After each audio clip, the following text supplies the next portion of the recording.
el propósito de desarrollar un proceso global de reflexión, debate y propuesta sobre los grandes desafíos que enfrentan los regímenes democráticos, el Instituto Nacional Electoral, en coordinación con autoridades y expertos electorales de los 5 continentes, celebrará la Cumbre Global de la Democracia Electoral del 20 al 22 de septiembre aquí en la Ciudad de México. Y le agradezco mucho al consejero presidente del INE, Lorenzo Córdoba, que me acompañe en el programa esta mañana para hablar al respecto. ¿Cómo estás, Lorenzo? Gusto saludarte. Hola, Pascal, un gusto enorme saludarte a ti, a tu auditorio. Mil gracias por el espacio. Me imagino que pues esto tiene mucho que ver con el reto, con los retos que está enfrentando la democracia en distintas partes del mundo, siendo asediada por ideas y regímenes de corte autoritario, Lorenzo. Sin lugar a dudas, Pascal, mira, los problemas que la democracia tenía hace 30 años poco tienen que ver con los que se enfrentan hoy en día, y son problemas globales. Ya no son problemas que enfrentemos solo las democracias latinoamericanas. Estas pulsiones, estas expresiones autoritarias que buscan la concentración del poder en manos de los ejecutivos, el control de los órganos electorales, el debilitamiento de las instituciones de la democracia es un fenómeno global. Por no hablar del descontento que los resultados precarios de los gobiernos democráticamente electos pues están arrojando y se genera en amplias franjas de la sociedad, generando una especie de caldo de cultivo para que esas expresiones autoritarias germinen, con propuestas fáciles y líderes políticos que se asumen como redentores, que van a resolver todos los problemas. Entonces, eso por un lado. Luego, fenómenos como el de la desinformación, las noticias falsas, que están siendo utilizadas para minar la integridad de las democracias. La pandemia que nos representó a todos un desafío no menor. Hacer elecciones tipos de pandemia representó complicaciones pocas veces antes vistas. Y finalmente este fenómeno de acoso a las autoridades electorales que mencionabas, Pascal, es un fenómeno global que se está dando por lo menos en los siguientes ejes. Por un lado, las descalificaciones a la función electoral, a las instituciones electorales provenientes desde el poder, como está ocurriendo en Brasil, que a un par de semanas de la elección, pues sigue teniendo al Tribunal Superior Electoral de ese país bajo el fuego discursivo de la presidencia de la República de Brasil, y la descalificación de las urnas electrónicas o los argumentos o las voces que claman fraude, por ejemplo, en los Estados Unidos, aún antes de que las elecciones se realicen, por un lado. En segundo lugar, el hostigamiento, el acoso, las amenazas a las autoridades electorales.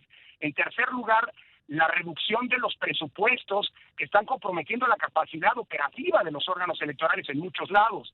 Y finalmente, las amenazas de reforma electoral, no vistas como una manera de mejorar lo que se tiene, las reglas que se tienen, sino como una manera de propiciar la captura de los órganos electorales. Son fenómenos globales, y sobre todos estos vamos a reflexionar en estos días, Pascal, en lo que va a ser una reflexión aquí sí global y que sigue a la que tuvimos en los meses de junio, julio y agosto, en 5 regiones, en foros regionales, uno en África, otro en Asia, otro en Europa, uno en la región árabe y uno más en América, que presentaron conclusiones que vamos a discutir, analizar a partir del día de mañana en esta cumbre global, con el propósito de pues marcarnos una ruta, una agenda colectiva a nivel internacional, ¿no? Lorenzo, hasta hace algunas décadas las principales amenazas a la democracia provenían pues de los conflictos armados, de los golpes de Estado, de las revoluciones armadas, pero ahora las amenazas provienen pues de los gobiernos legítimamente electos o de personajes que utilizan la democracia para llegar al poder. Ese es un cambio significativo, ¿no? Radical, en efecto, Pascal. No es la primera vez que ocurre en la historia. Ya en el pasado hemos visto cómo algunos de los principales totalitarismos surgieron justamente a partir de elecciones o se encumbraron en el poder a través de elecciones democráticas. Pero eso que estás comentando es un fenómeno que estamos viendo peligrosamente repetirse en muchos lados del mundo. Allí están, por ejemplo, pues el caso de Hungría, con Orbán, que se ha empoderado, o el caso de Polonia, o el caso de Turquía, que es una democracia prácticamente ya de mero membrete, porque sustantivamente pues todas las condiciones de funcionamiento de la democracia ahí están precarizadas. O, por ejemplo, lo que ha pasado en Estados Unidos, que debería preocuparnos a todos porque generó un germen, digámoslo así, una lógica autoritaria en buena parte de la población, en donde prácticamente la lógica es o gano yo las elecciones o no voy a aceptar los resultados. Te decía lo que está pasando en Brasil, en varios países de América Latina. La captura de los órganos no es un fenómeno regional, no es un fenómeno local, es un fenómeno global. Y en efecto, creo que es muy pertinente la reflexión que haces. Hay un cambio de radical de dónde provienen los riesgos para la democracia. Ahora, paradójicamente, vienen del poder democráticamente encumbrado, ¿no? Pues sí, tengo que hacer una pausa aquí, Lorenzo, si me permites. Me gustaría preguntarte algunas cosas más sobre pues este encuentro y también pues los retos para la democracia mexicana, si tienes oportunidad de esperarme. Por supuesto, Pascal, con muchísimo gusto. Regresamos enseguida. Le agradezco mucho al consejero presidente del INE, Lorenzo Córdoba, que me haya esperado en la línea para seguir hablando de lo que ocurrirá entre el 20 y el 22 de este mes, esta misma semana, la cumbre global de la democracia electoral, el papel de los organismos electorales en el fortalecimiento de la democracia electoral. Lorenzo, ¿se parecen los problemas que se sufren en otras latitudes o que sufren las autoridades electorales? Digamos, ¿es el mismo tipo de asedio? Sí, Pascal, peligrosamente se parecen. No es un fenómeno ni regional ni de un país en específico. Hay países como en México en donde pues todas las expresiones de este asedio están presentes. Te decía, las que hemos identificado son 5 grandes expresiones. La primera es la descalificación desde los circuitos del poder, desde los gobiernos de la función electoral. Insisto, la paradoja es que son desgobiernos que han resultado de elecciones organizadas por dichos órganos electorales. La segunda expresión de este acoso tiene que ver con las amenazas o incluso las acciones penales, jurídicas, por no hablar de políticas, en contra de los titulares de los órganos electorales. En tercer lugar, la stringencia presupuestal que impide que cumplan estos órganos adecuadamente sus funciones.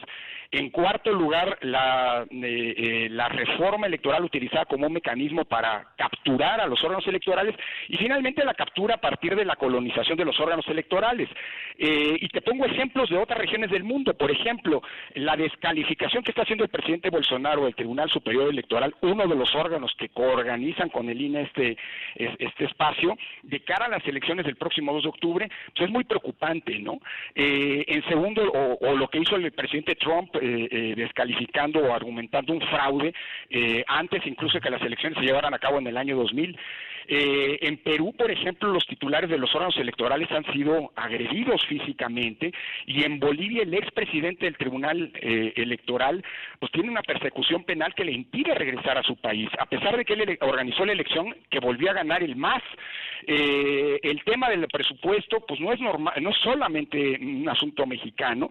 En República Dominicana los órganos electorales no tienen recursos para poder cumplir con sus funciones lo que queda de este año. En tema de la reforma electoral, fíjate qué curioso, en Inglaterra o en Estados Unidos tenemos un fenómeno en el que se están modificando las reglas electorales para acotar la autonomía o en todo caso propiciar la captura de parte de los circuitos del poder de la administración de las elecciones. En Inglaterra Boris Johnson el año pasado presentó, ya se fue, yo lo sé, pero ahí está la iniciativa que presentó para incrementar los controles del Parlamento y del gobierno sobre la comisión electoral de ese país.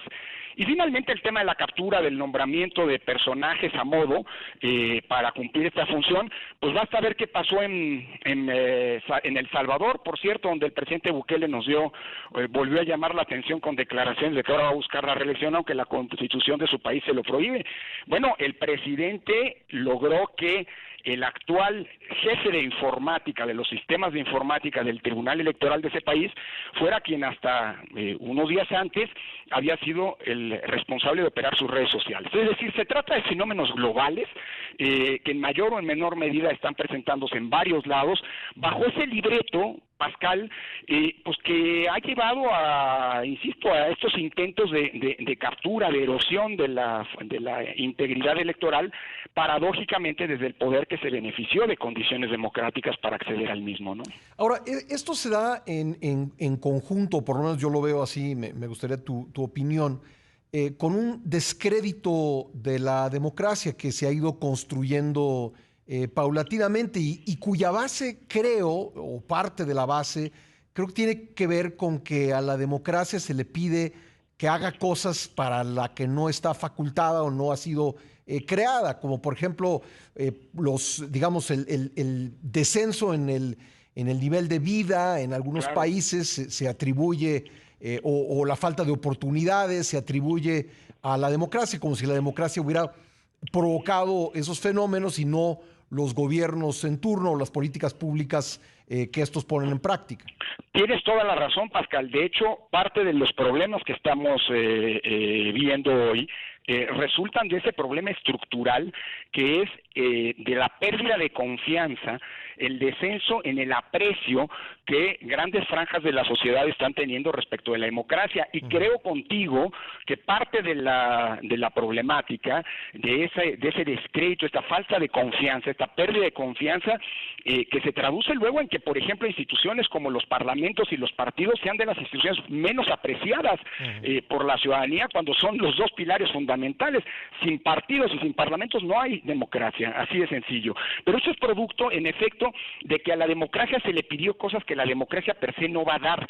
Es decir, de que haya elecciones íntegras no va a depender de que haya buenas políticas públicas que efectivamente reduzcan las tasas de pobreza o de desigualdad o de corrupción o de impunidad. Es decir, estos grandes problemas son problemas con los que están pagando los platos rotos los sistemas democráticos, pero no son problemas que generó la democracia, sino es el producto de políticas públicas ineficientes. Si en México la pobreza no se ha reducido, es porque llevamos 40 años de políticas públicas equivocadas. Si en México o en otro país del mundo la desigualdad se incrementa, no es un problema de la democracia y menos de la democracia en su dimensión electoral, sino de políticas públicas que no han propiciado una disminución de esa desigualdad. O la inseguridad, por ejemplo. O la inseguridad, claro. Mira, yo te diría que hay 5 grandes problemas. Ajá. Pobreza, desigualdad, corrupción, impunidad e inseguridad, justamente, que son como los grandes problemas estructurales que están generando gran inconformidad porque no se resuelven y por lo tanto un caldo de cultivo de descontento que está permitiendo que redentores con vocaciones autoritarias y poco democráticas se planteen como si fueran la solución. Y este es un fenómeno sin lugar a dudas global que debería preocuparnos a todas y todos, Pascal. Sí, porque digo, va acompañado de un ascenso del autoritarismo que intrínsecamente pues es antidemocrático, ¿no? Se ha creado la impresión de que las sociedades van a resolver sus problemas si tienen al frente de ellas a un personaje fuerte que tiene todas las respuestas, que se puede brincar la ley para resolver los problemas y pues junto con eso se va perdiendo la confianza de la democracia. Claro, porque lo que va a seguir es que esos personajes, lo primero que van a hacer no es resolver los problemas, sino acallar a las disidencias, la pluralidad política, y eso lo hemos visto en varios lados.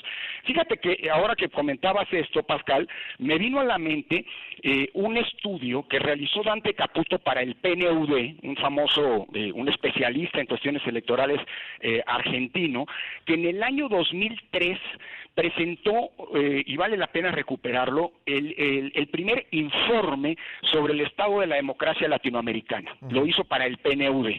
Y entonces Caputo decía que, estaba viviéndose un proceso innegable de democratización en toda la región, ¿no? Pero lo que decía es, advirtiendo, que las democracias latinoamericanas estábamos jugando un juego suicida. Es decir, ver cuánta pobreza y desigualdad aguantaba la democracia.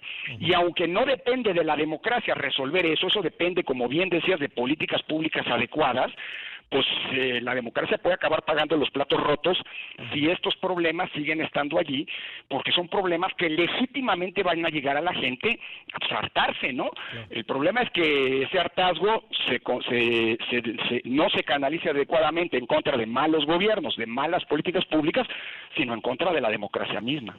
Lorenzo, me queda un minuto, pero preguntarte, estas sesiones, esa discusión va a ser pública, ¿cómo sí, claro, se puede Por supuesto, ver? Pascal. Mira, van a ser muy tempranas las sesiones, muy tempraneras, digamos, van a arrancar a las 8 de la mañana, 8:30 de la mañana, sí, porque se transmitirán a nivel global, es decir, es un foro global, así que serán sesiones matutinas, pero pueden seguirse en el canal de YouTube del INE o en todas las redes sociales del instituto. Justamente estamos dando una gran difusión. Cualquier persona que quiera conectarse y escuchar las conclusiones de los 5 foros regionales, las reflexiones de los especialistas internacionales que participarán y de las autoridades electorales de todo el mundo, pues bueno, podrán seguirlos por estas redes, Pascal. Pues Lorenzo, será muy interesante y te agradezco mucho que me hayas tomado la llamada. Ni me digas, al contrario, gracias por el espacio y te mando un abrazo muy fuerte. Otro para ti, presidente. Gracias. Lorenzo Córdoba es el consejero presidente del INE.